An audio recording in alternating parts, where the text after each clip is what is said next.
Why am I not that person? Well, I mean, grab your board, get on the wave.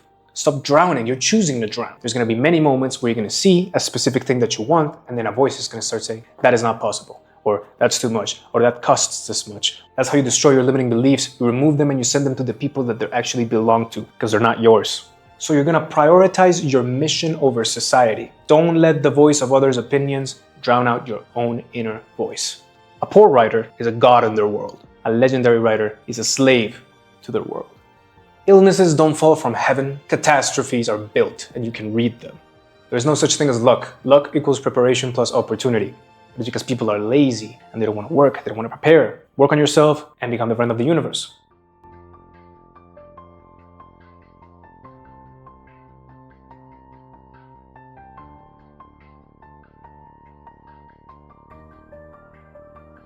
Subscribe and turn on notifications.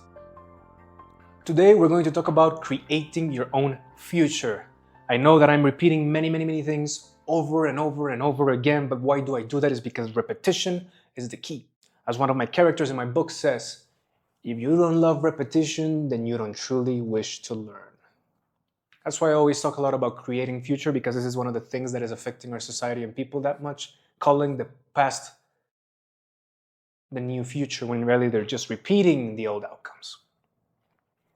I always add a little twist, so bear with me. If you've seen other classes where I talk about this, please stay, because I'm going to be talking about new things. So I ask you, are you living the same outcome each day, or is your life actually evolving? Is it changing? Are you noticing differences? Outcomes are a conglomeration of variables that unite together. Some of them are in your hands, some of them are in the universe's hands. So how do you do this? First, let's begin. Take full power of yourself. We'll begin with you, because you have control over yourself. Your options. First, you gotta destroy limiting beliefs. This is a requirement, it's a must. Meditation on seeing a face and giving it back its lessons. What do I say by this? This is an exercise. This is gonna be a very hands-on class, or a very consciousness-on class.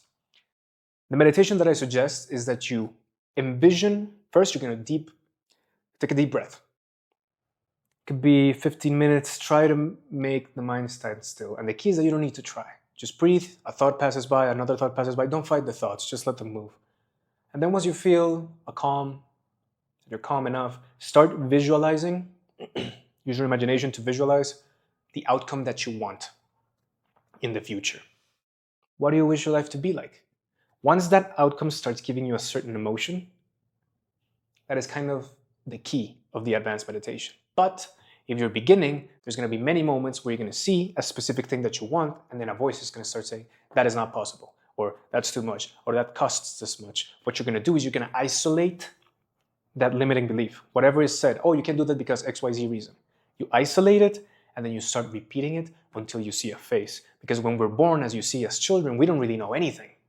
So where did that come from? That had to have been implanted from somewhere else. And when you repeat it, you can see the face of the person or the place where you learned it.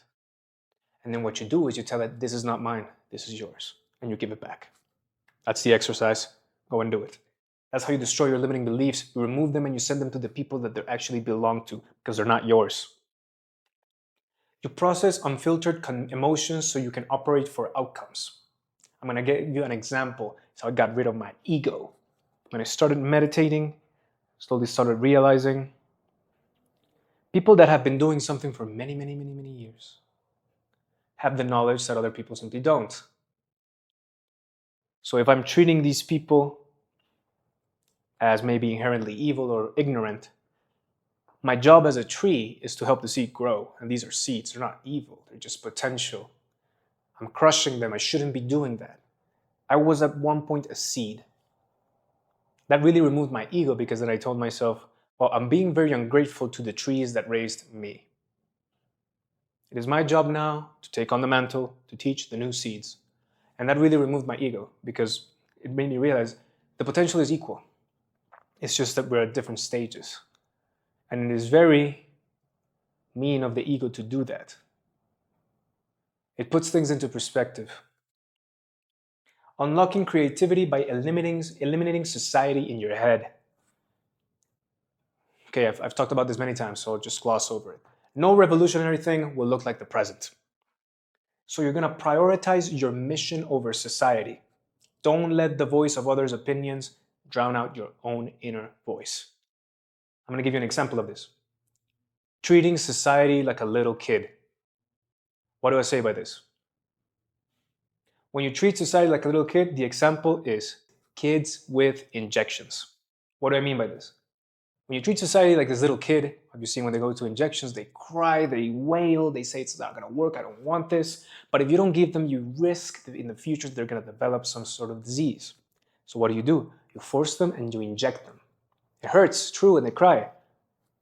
But then everything is okay. And then they realize, wait, they see the benefits and then they're going to accept it. So you can't let them, you got to treat them like a little kid that doesn't know any better. Just keep working and then you give them everything. No revolutionary invention was rejected after it was proven to work and people saw how their life became easier. Practice the tools that you should know for your path. The ones that are needed for the creative solution, not for what society says is needed. When you go to a certain career, I can tell you, writing. I learned in the world because I realized what I wanted to do. I wanted to have a novel that was an exact replica of life itself. And when I went to these workshops and I started learning, I gave a manuscript to a very established editor. And in one of the sections, you see, this is what even people don't know, so don't confuse this. For any writers out there, methodology, creativity, they're separate. Creativity is the source. Methodology is what's supposed to make that creativity span out. You don't work for the method. This editor told me, the stakes aren't high enough, which was true. But then an good editor tells you what the problem is, and then the creativity comes from the author. The creativity is to see, how do you solve that problem? So I was about to get to do it, and then she adds this little extra teaspoon of commentary that wasn't needed at all. The stakes aren't high enough. Kill someone. And I'm like, excuse me. Kill one of my characters for no reason at all, just to make things interesting. You can't do that. That's what a poor writer does. Let me give you a little tip. I kind of got into a little creative tangent of writing, but I think it's going to help. It's a phrase in my book. A poor writer is a god in their world. A legendary writer is a slave to their world. I learned these things because I had created my characters and I allow them to carry me in this sense. But I learned that by myself. With my own tools, I realized I have to find a way. I'm not going to listen to that advice because that is a tool that they're misusing. That's for another method. The only reason why you would kill somebody in a writing sense is for a very simple reason. It's because the story tells it. The character already exists. If there's a flaw in their character that leads to their death based on their environment that they're in, you let it happen.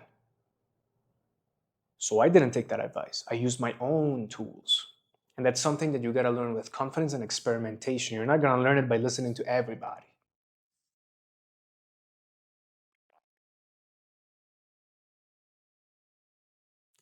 Your hidden ally is the universe. Now we go into the universe side of things. Do you think that the universe, that everything is up to you? This is where I differ from the Stoics. Illnesses don't fall from heaven. Catastrophes are built, and you can read them. If not, there wouldn't be people like Ray Dalio predicting the economy or helping out all these people. There wouldn't be any Bruce Lees. There wouldn't be anybody because everything would look exactly as the past. It's a fallacy. You gotta learn its language. The universe speaks vibration and frequency and responds to action. Action and reaction. The universe, the thoughts come first and then it impulses the action with clean intent. The universe always responds back.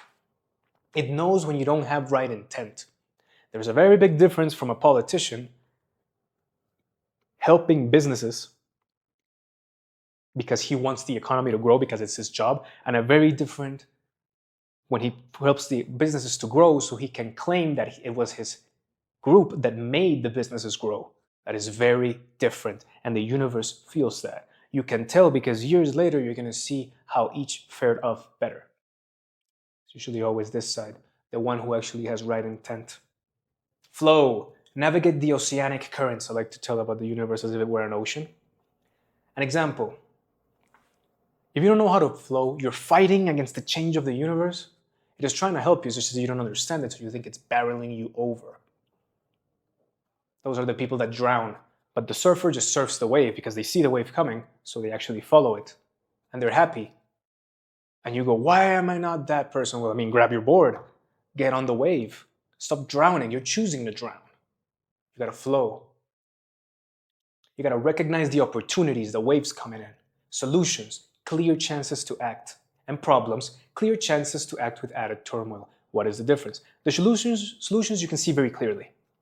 Sometimes the universe comes and it is very simple. Somebody comes very friendly like and says, I want to give you an opportunity. I saw your work somewhere. It's very simple. Sometimes it is turmoil. Sometimes one of your partners says, you know what, I want out. You go, oh my God, my partner, he's leaving me. He's helped me through all these years. Well, it turns out that if you actually let it flow and don't treat it as turmoil, he goes to another place, someone better arrives in, and he was the only person capable in that moment of joining you who is going to take the business to the next level. And then later you're going to be thinking, wow, if I would have let that other person stay here, I would have never reached this new level. It's always trying to help you. You just got to learn how to navigate it, lead it, become the friend of the universe. The act is preceded by preparation. No opportunities are offered for those that aren't ready. But there's a little exception to this, something that Sadhguru teaches in his book, Karma. When someone is going to be punished by the universe, they are allowed to have success without preparation. Why? It's called what I like to call a public execution. People who aren't prepared can't maintain that. So they get to the top and then they lose all their money, lose all their prestige, and they aren't allowed to rise again. It is actually punishment. So don't be fooled. Chance favors the prepared mind. That is a quote by Louis Pasteur.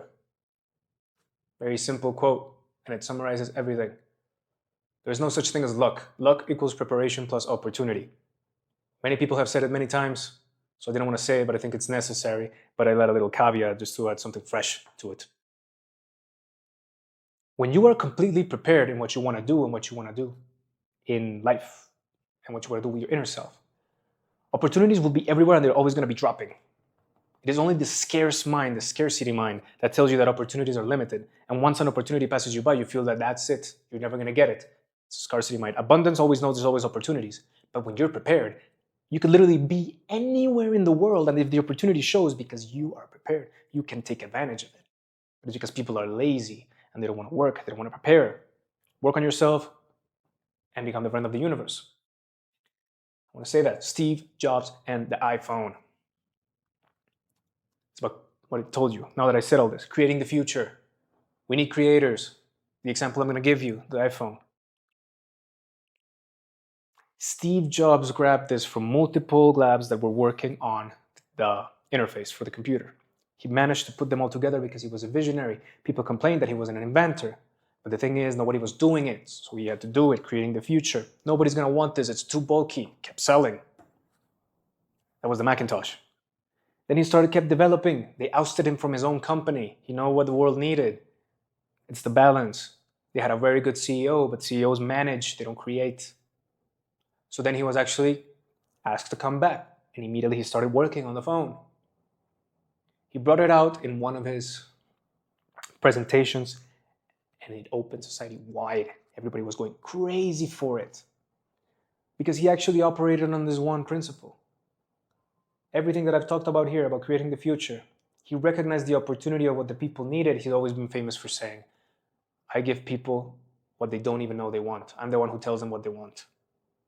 Might be arrogant, but because he actually knew what he was doing, he could actually say this. He learned how to navigate everything and he witnessed it. He witnessed that opportunity of the iPhone. He presented it. It was a hit. And something that you might see in this day and age is that the iPhone has gotten bigger. I always like to tell a little joke. I always say that if Steve Jobs was alive today and he could talk with us, he would ask me, why is Apple helping their partner see if they're cheating? People are confused. What do you mean? It's a joke that I like to tell in business meetings. And he goes, what do you mean? That's what the people usually say. And I tell them, yeah, I mean, with that big ass screen that the phone now has, it would be very easy to see the cheating partner's text, wouldn't it? The marketing department shouldn't pay any attention that I made the screen as little as possible for ease of use. In the first presentation, he brought it from the pocket, right here, this pocket, right here, in the jean. That's where he brought it out from.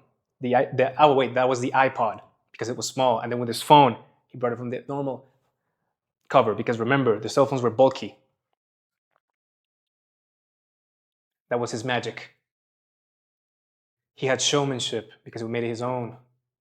And that's how he presented the future in a very unorthodox envelope. It was his power. And he did it by navigating all the difficulties of life, the turmoil of being ousted from his company, the opportunities of being allowed into Xerox Spark that had the interface for the Macintosh, the one that inspired the interface for the Macintosh. He navigated the good and the bad and managed to give us all these new inventions. Now that I gave you that example, I'm going to end this with a final message from my book. Like an inventor in my book said, every new invention is ridiculed, then it is hallowed as a miracle, and then finally ends up as an ordinary piece of the whole. Thank you.